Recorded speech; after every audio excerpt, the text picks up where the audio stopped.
Good morning, students. Today we will start with the next chapter, and the name of the chapter is Metals and Non-Metals. In this chapter, we will study about the comparison of metals and non-metals with their physical and chemical properties, and also study the extraction of metals with their uses. Let's start with the chapter. There are 118 elements are known to us, out of which 90 are naturally occurring, while other 28 are man-made. And on the basis of their distinct properties, the elements are classified as metals and non-metals. And majority of the elements are metals, while only 20 elements have been classified as non-metals. And these, in this periodic table, there are some horizontal rows known as periods and vertical columns known as groups.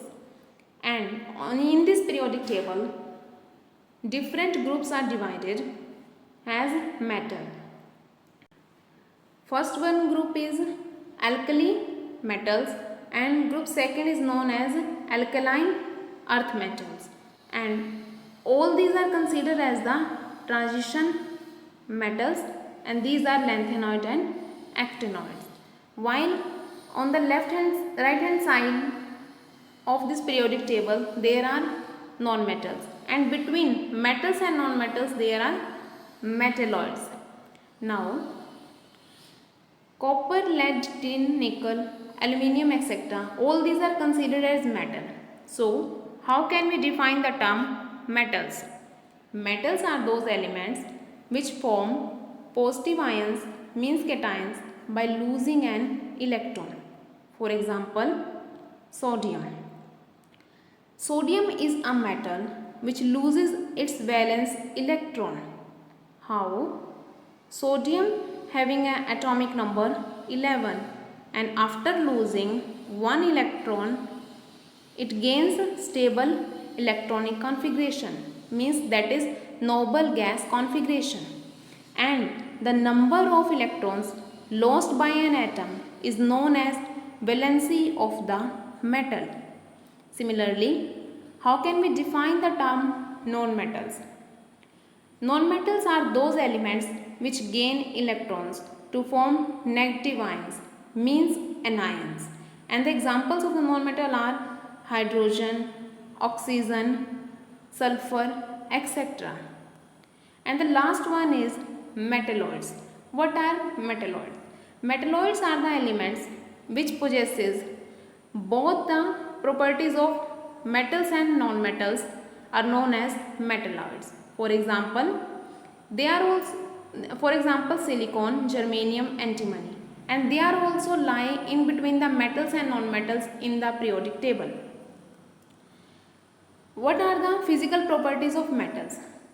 There are some properties which are quite different for metals and non-metals, like metals are shiny in nature, they have higher density, they are good conductor of heat and electricity, they having a high melting and boiling point, they are solid at room temperature except the mercury only.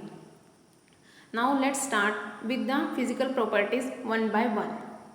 And the first one property is metals are lustrous. Lustrous means the property of metals of having a shiny surface, also known as metallic luster. For example, gold and silver are the most lustrous metal. And second property is hardness.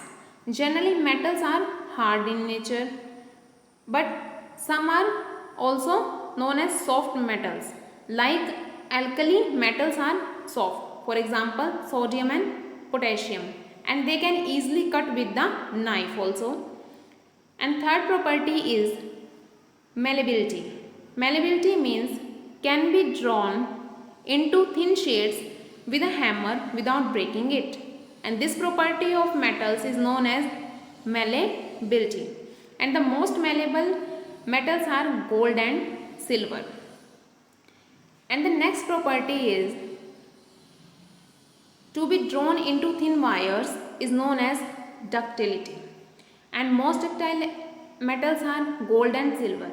Even with a few gram of gold, we can draw a wire of 2 kilometers at least.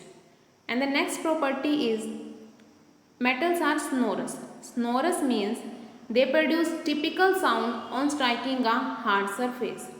That's why our school bells are made up of metals, and the coins are also made up of metals.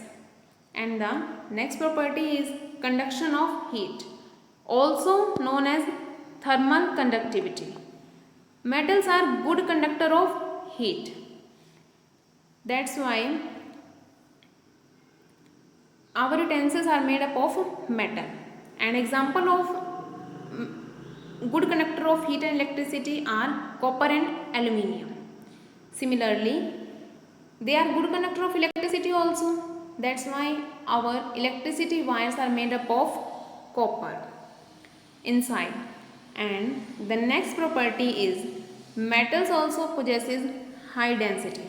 High density is due to the close packing, a close packing structure of metals, and also due to the presence of strong cohesive forces existing between the atoms of metal. They are also having a high melting and boiling point. For example, tungsten having high melting point, that is 3683 Kelvin, due to the strong forces between the molecules. And there are some physical properties of nonmetals also, which are opposite to that of the metals. Like, nonmetals are non-lustrous, means they have a dull appearance. They are also soft, except the diamond. They are brittle, means can be break easily, and they are also not ductile, not malleable, means they can't be drawn into wires and thin sheets, means respectively. And they show low density with the low melting and boiling points. They are also poor conductor of heat and electricity, means they behave as an insulators. Here some are the properties of metalloids also. As metalloids are lie at the stair step lines in the periodic table, they also show the properties of both metals and non-metals. And the oid, suffix oid, means like or similar to.